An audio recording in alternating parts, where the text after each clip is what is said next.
اعوذ باللہ من الشیطان الرجیم بسم اللہ الرحمن الرحیم اللہم صلی علی محمد وعلی آل محمد۔ اللہ جل شانہ کا بے حساب کرم احسان اس ذات کا کہ جس نے ایک دفعہ پھر قرآن مجید سمجھنے کے لیے یہاں پر ہمیں اکٹھا کر دیا۔ آج ہم انشاءاللہ سورہ بقرہ کی آیت نمبر 106 سے آگے اپنا سبق شروع کریں گے۔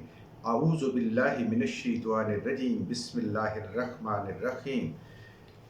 ما ننسخ من آیات او ننسہا نہتی بخیر منہا او مثلہا الم تعلم ان اللہ علی کل شیء قدیر۔ ما ننسخ، جو بھی منسوخ کرتے ہیں ہم، یعنی اللہ کی ذات جو بھی منسوخ کرتی ہے، من آیات، اپنی آیات میں سے، اپنے احکامات میں سے، اپنی اس قرآن کی آیات میں سے، آسمانی کتابوں کی آیات میں سے، اور ننسہا،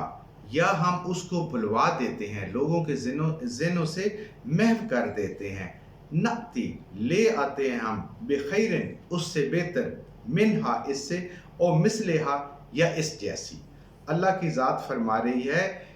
یہ آسمانی کتابیں، یہ قرآن، یہ اللہ کی کتابیں ہیں۔ اللہ ان میں سے جن آیات کو چاہے ان کو منسوخ کرے، جن کو چاہے ان کو تبدیل کرے، اور جن کو چاہے اللہ کی ذات لوگوں کے ذہنوں سے بھلوا دے۔ دین شروع سے ایک جیسا آ رہا ہے، حضرت آدم علیہ السلام سے لے کر حضرت محمد مصطفیٰ صلی اللہ علیہ وآلہ وسلم تک۔ شریعت بدلتی رہی ہے، اللہ کے احکامات بدلتے رہے ہیں، نماز کے اوقات بدلتے رہے ہیں، نماز پڑھنے کے طریقے بدلتے رہے ہیں، روزوں کی تعداد بدلتی رہی ہے، ان کے وقت رکھنے کا، افطار کرنے کے بدلتے رہے ہیں، لیکن لا الہ الا اللہ وہ ایک جیسا رہا ہے، حضرت آدم علیہ السلام سے لے کر تا قیامت تک یہ ایک ہی رہے گا۔ تو اللہ کی ذات فرما رہی ہے کہ ہم پچھلی آیات کو منسوخ کرتے ہیں ان کی کتابوں سے اور نئی لے کے آتے ہیں، اور اس قرآن کے اندر بھی اگر ہم چاہیں تو ہم جس آیت کو چاہتے ہیں منسوخ کرتے ہیں اور جس کو چاہتے ہیں بھلا دیتے ہیں، اور اس کی جگہ پہ کوئی اور بہتر آیت لے آتے ہیں یا اس جیسی آیت لے آتے ہیں۔ قرآن کے اندر بھی آپ دیکھیں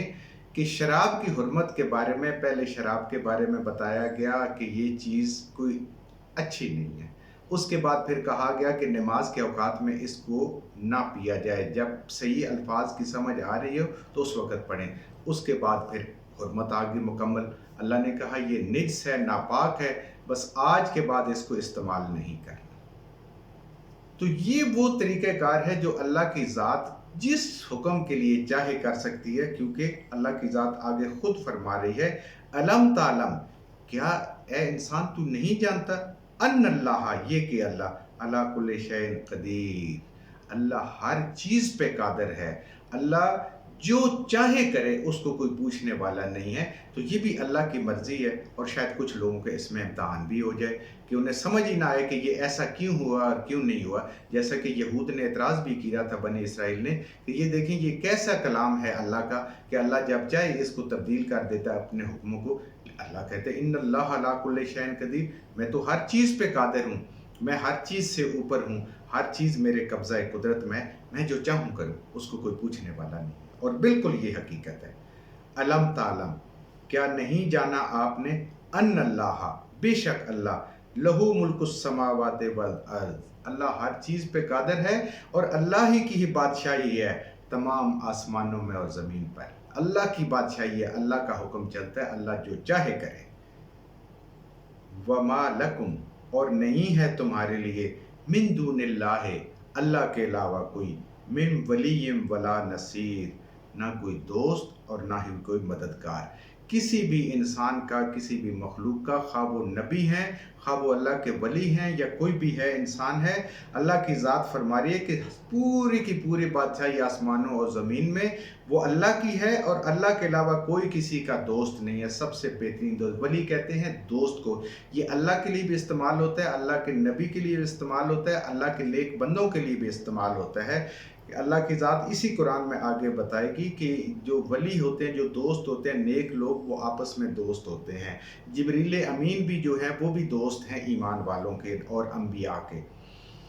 تو اللہ کے سوا کوئی دوست نہیں، کسی کا کوئی غمخوار نہیں، کوئی مددگار نہیں، اور اللہ کی ذات کے علاوہ کوئی اور مدد کرنے والا نہیں۔ اس دنیا میں بھی مدد کرنے والی صرف اللہ کی ذات ایک اکیلی، اور آخرت میں بھی مدد کرنے والی ایک اللہ کی اکیلی ذات، اور اللہ کے اذن سے شفاعت نصیب ہوگی نبی کریم صلی اللہ علیہ وآلہ وسلم کی، اور باقی بھی جو شفاعت کرنے کی جن کو اذن ملے گا وہ اللہ کے حکم سے ملے گا، کسی کی اپنی مرضی سے نہیں ملے گا۔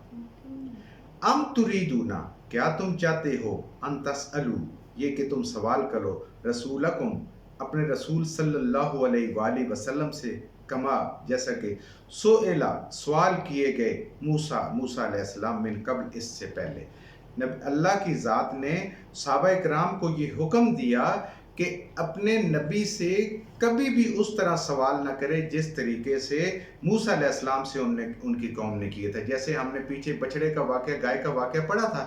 کہ وہ سوال پہ سوال، سوال پہ سوال، سوال پہ سوال کرتے جا رہے تھے۔ اللہ یہ حکم دے رہے ہیں، اور اس میں کیا ہوتا ہے، پھر مشکل ہو جاتی ہے، بڑھتی جاتی ہے مشکل، پابندیاں لگتی جاتی ہیں۔ جو نبی کریم صلی اللہ علیہ وآلہ وسلم کی مبارک ذات فرما رہی ہے اس کو اسی طریقے سے اپنے اوپر لاگو کر لے، اللہ کو بھی قبول ہوگا اور نبی صلی اللہ علیہ وآلہ وسلم کو بھی پسند آئے گا۔ سوال کر کے قرید کے اس نبی کریم صلی اللہ علیہ وسلم نے بھی منع فرمایا، اور اللہ نے بھی اس بات سے منع فرمایا کہ یہ اچھے لوگوں کا کام نہیں ہے، یہ اللہ نے ان کے کام کو ناپسندیدہ قرار دیا۔ بس جیسے حکم آیا، جو سمجھ آئی، جس کا جو فہم تھا اس کے مطابق اس پہ عمل کرے۔ اور آج بھی ایسے ہی ہے کہ قرآن کو سمجھیں، قرآن کو پڑھیں، اور جتنا اللہ نے فہم عقل عطا فرمائی ہے اس کے مطابق اس پہ عمل شروع کر دیں۔ فَمَن يَتَبَدَّلِ، اور جو کوئی بدل لے گا، الکفر، کفر کو، بالایمان، ایمان کے ساتھ، فقط ضل سواء السبیل، تو بے شک یقیناً وہ راہ حق سے بھٹک گیا، وہ راہ ہدایت سے بھٹک گیا۔ جس نے بھی اللہ کے ان کے حکموں کو توڑا، اللہ کے ان حکموں کو توڑا، اور اس نے ایمان کے بدلے میں کفر اختیار کیا بجائے ایمان پہ آنے کے، تو وہ اپنے راستے سے بھٹک گیا۔ صراط مستقیم کیا ہے؟ یہ قرآن ہے، اور نبی کریم صلی اللہ علیہ وآلہ وسلم کی مبارک ذات ہے، اور یہ اللہ کا دین ہے۔ جو اس سے بھٹک گیا، ایمان کو چھوڑ دیا اور پھر کفر کی طرف چلا گیا، تو وہ سیدھے راستے سے ہٹ گیا۔ جو سیدھا راستہ اللہ کی طرف ایک ہی جاتا ہے، اور وہ ہے صراط مستقیم۔ وَدَّا کثیرن، وَدَّا چاہتے ہیں، کثیرن بہت، من اہل الکتاب، اہل کتاب میں سے، اہل کتاب کی اکثریت چاہتی ہے، لو یردونکم، کہ لوٹا دیں تمہیں، ایمان والوں کو، من بعد ایمانکم، ایمان لانے کے بعد، کفارن، کافر بنا کر۔ اہل کتاب چونکہ سمجھتے تھے کہ نبی کریم صلی اللہ علیہ وآلہ وسلم اللہ کے سچے نبی ہیں، اور ان پہ ایمان لانے والے اصحاب جو ہیں وہ بھی بالکل سچے ہیں، اب وہ بغض، ضد اور ہٹ درمی کی وجہ سے آپ صلی اللہ علیہ وسلم پہ ایمان نہیں لا رہے تھے۔ تو اللہ کی ذات فرما رہے یہ چاہتے ہیں کہ جو ایمان لے ہیں ان کو بھی کسی طریقے سے گمراہ کر کے اپنے ساتھ ملا لیں، تاکہ نہ ان کا بھلا ہو اس دنیا میں اور آخرت میں، اور نہ ان کا بھلا ہو۔ وہ چاہتے ہیں ان جیسے ہو جائیں، تو وہ چاہتے ہیں کہ آپ کو لوٹائیں، اور اس کے لیے وجہ کیا ہے؟ حسدن من عند انفسہم، ان کے دلوں میں حسد ہے، ان کے دلوں میں تکلیف ہے کہ نبی کریم صلی اللہ علیہ وآلہ وسلم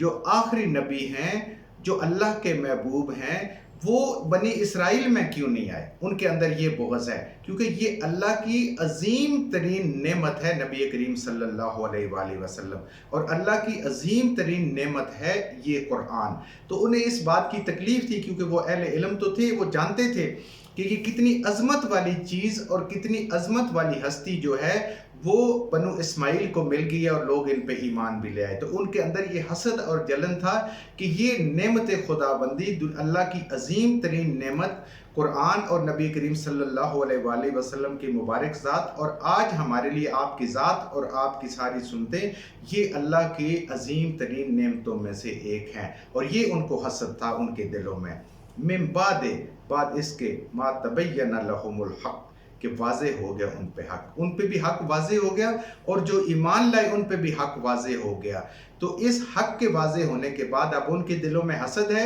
اور ایمان والوں سے کہا جا رہا ہے کہ اب آپ اگر کفر کی طرف لوٹیں گے تو پھر اللہ کی ذات جو ہے بڑی سخت ناراض ہوگی۔ فافو، تو بس آپ معاف کر دیں، وصفہو، اور ایسے لوگوں سے درگزر کریں،